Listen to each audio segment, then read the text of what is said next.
The quarterly family lunch was Mom's idea, a way to stay connected despite busy schedules. Today's venue was an upscale steakhouse near my brother Marcus's office at Stratton Digital Solutions. "Jen, you really should apply to Stratton," Mom said as our appetizers arrived. Marcus could put in a word. "Excellent benefits." "I have a company, Mom," I said. "CloudSync. We provide enterprise cloud management software." Marcus laughed, loosening his tie. At 33 he never let me forget he was 3 years older. "Company? Come on, sis. You have what, 5 people working on some app? 47 employees. Our software manages cloud infrastructure for over 300 enterprise clients." "Sure," he dismissed. "Dad, tell her. Real companies have office buildings, boardrooms, hierarchies. Not kids coding in coffee shops." What they didn't know, what they'd never bothered to learn despite 5 years of trying to explain, was that CloudSync had become one of the fastest-growing enterprise software companies in the region. Last year's revenue, $68 million. What they really didn't know was that Stratton Digital Solutions was in serious trouble. Outdated software. 3 major clients lost. Stock price down 40%. The board was desperately seeking a buyer. And what nobody at this table knew was that CloudSync had acquired Stratton 6 days ago. Contracts finalized this morning. Press release scheduled for 4 p.m., 2 hours from now.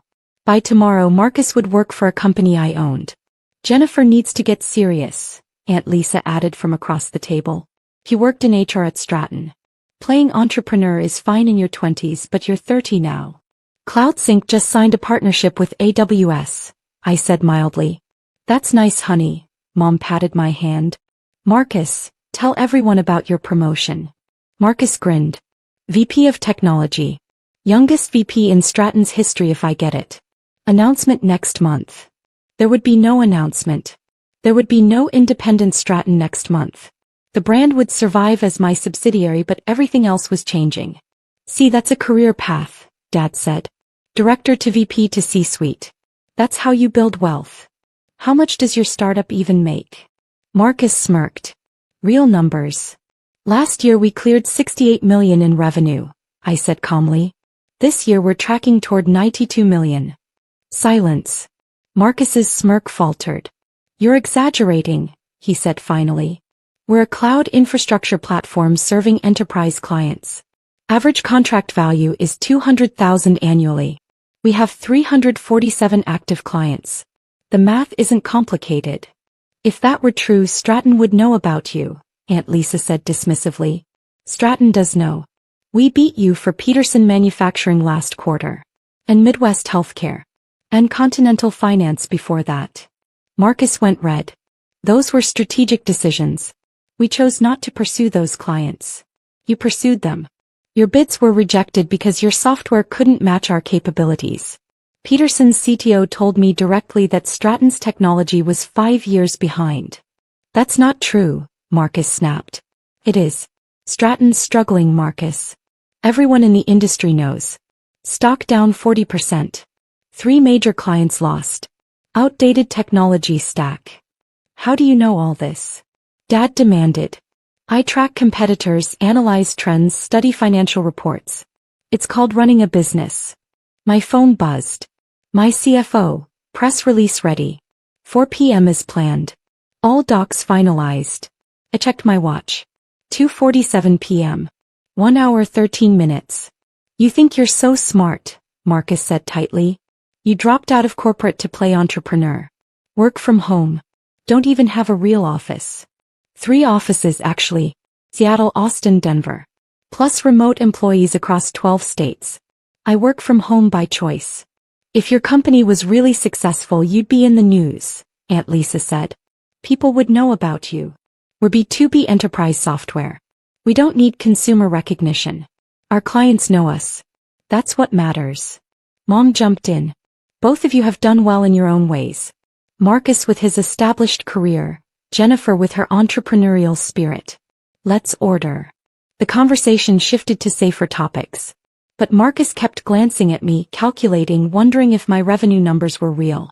At 3:52 p.m. I returned from the restroom. My phone started buzzing constantly. Across the table Aunt Lisa's phone rang. Then Marcus's. That's odd, Aunt Lisa said.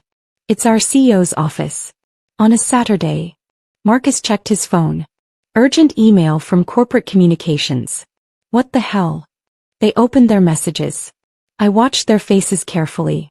Aunt Lisa went pale. Marcus's mouth fell open. This is a joke, Marcus said hollowly. This has to be.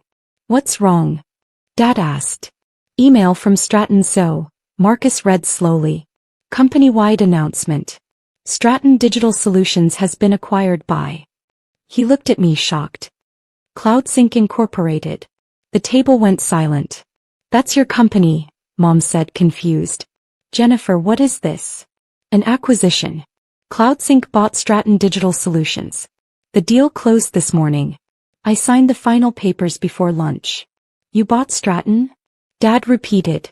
For $89 million. Stratton's board accepted our offer 3 weeks ago. Contracts finalized today. Marcus stood abruptly, chair scraping. You bought my company? It wasn't your company, Marcus. You were an employee. Now you're an employee of a CloudSync subsidiary. This is insane, Aunt Lisa scrolled frantically. There are news articles. Bloomberg, TechCrunch. This is real. Very real. Press release went out at 4 p.m. as scheduled. As scheduled. Marcus's voice rose. You knew during lunch. You sat here listening to me talk about my promotion while you just bought the entire company. You were talking about a promotion that's not happening. Stratton's management is being reorganized. All leadership under review. Your interview is Tuesday at 10 a.m. with my VP of Operations. Interview? For my own job. For a position at CloudSync. Your old job doesn't exist. We're integrating Stratton's team into CloudSync's structure. If you're qualified and a good fit, there's a role. If not, generous severance. This is his brother, Dad protested. Keep him in his role. That's not how acquisitions work. We're not buying Stratton to maintain the status quo. We're fixing their problems. That requires restructuring. Fixing. Aunt Lisa said sharply. Stratton isn't failing. Stock down 40%. 3 major clients lost. Outdated technology. Hemorrhaging money on inefficient infrastructure. Client satisfaction scores are industry lowest. You were failing. That's why your board accepted our offer. Mom looked stricken. But you said you were playing with apps. A small startup. I said I run an enterprise software company. I've said that for 5 years. You heard, playing with apps because that fit your narrative better. What happens to me? Aunt Lisa asked quietly. HR will be restructured. We have our own systems. Your position will likely be eliminated, but we'll offer outplacement services and severance based on tenure. You're firing me? I'm family. I'm streamlining redundant positions. You'll be treated fairly, same as any employee. But I won't keep unnecessary positions because we're related. Marcus sat heavily. My little sister just bought my company. I bought it from a board who needed help. You were an employee who didn't know your company was for sale. That should tell you something. Nobody was eating. Dad kept shaking his head. Mom dabbed her eyes. The interview Tuesday, Marcus said finally. What kind of role? Depends on your skills. We need senior engineers who can learn new systems. Project managers who handle complex integrations. People who adapt and grow. Not people who think they know everything and refuse to learn.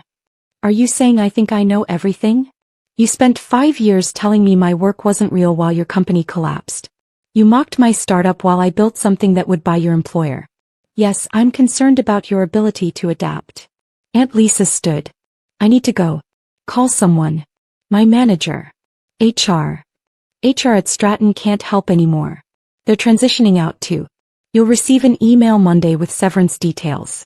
I made sure it's generous. She left without another word. Dad finally spoke. Why didn't you tell us? If your company was this successful, why keep it secret? It wasn't secret. I told you. Every family dinner for 5 years. You didn't listen. You compared me to Marcus, told me to get a real job, said I was wasting time. We didn't understand, Mom said weakly. You didn't try. When Marcus talked about work, you asked questions. When I talked, you changed the subject or gave unsolicited advice. You decided my path wasn't valid without ever learning what it actually was. Marcus stared at his phone.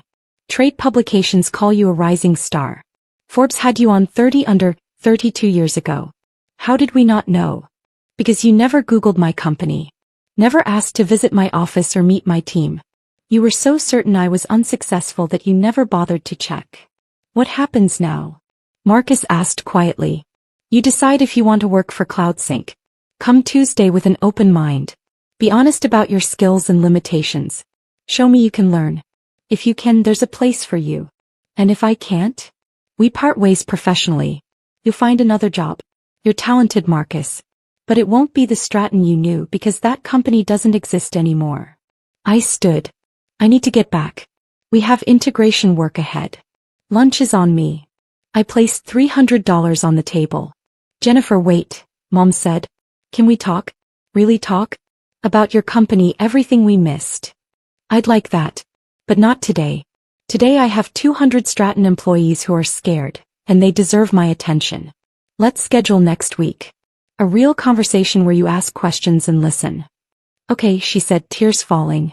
I'm sorry we didn't listen before. I know. But Mom, I'm not upset you didn't know. I'm disappointed you didn't care enough to find out. Tuesday came. Marcus showed up early, suited, carrying a portfolio. My VP of Operations, Stratton, conducted the interview while I watched remotely. Marcus was humble. He acknowledged his limited understanding of modern cloud architecture. Admitted Stratton's technology had fallen behind. Asked intelligent questions about CloudSync systems. Why do you want to work here? Sarah asked. Marcus paused. Because my sister built something impressive and I was too proud to see it. I want to learn from people better than me.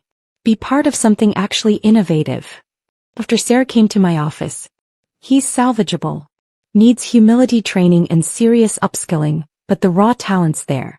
Senior engineer role, not management. Let him rebuild. Offer him the position. 3-month probation, clear metrics, mandatory training. Marcus accepted. The transition wasn't easy. Ego surfaced, conflicts arose, struggles with younger engineers. But slowly he adapted. 6 months later at Sunday dinner, Marcus talked enthusiastically about his cloud migration project. The architecture is elegant, he said. I'm learning so much. Sarah's brilliant. How's the culture different? Dad asked. Night and day. At Stratton we talked about innovation but never innovated. At CloudSync we build things that matter. It's humbling. I thought I was a hotshot. Turns out I had a lot to learn. Mom smiled at me. Tell us about the Europe expansion. I did. And they listened. Really listened. Asked questions. Wanted to understand. It wasn't perfect. Old patterns don't disappear overnight. But it was real. My playing with apps had acquired their corporation. My wasting time on that startup had created hundreds of jobs and millions in value. But the real victory wasn't the acquisition or proving them wrong. It was watching my family finally see me clearly and respect the path I'd chosen, even if it looked nothing like what they'd envisioned. Success comes in many forms. But the sweetest is the success you define for yourself, regardless of whether anyone understands it.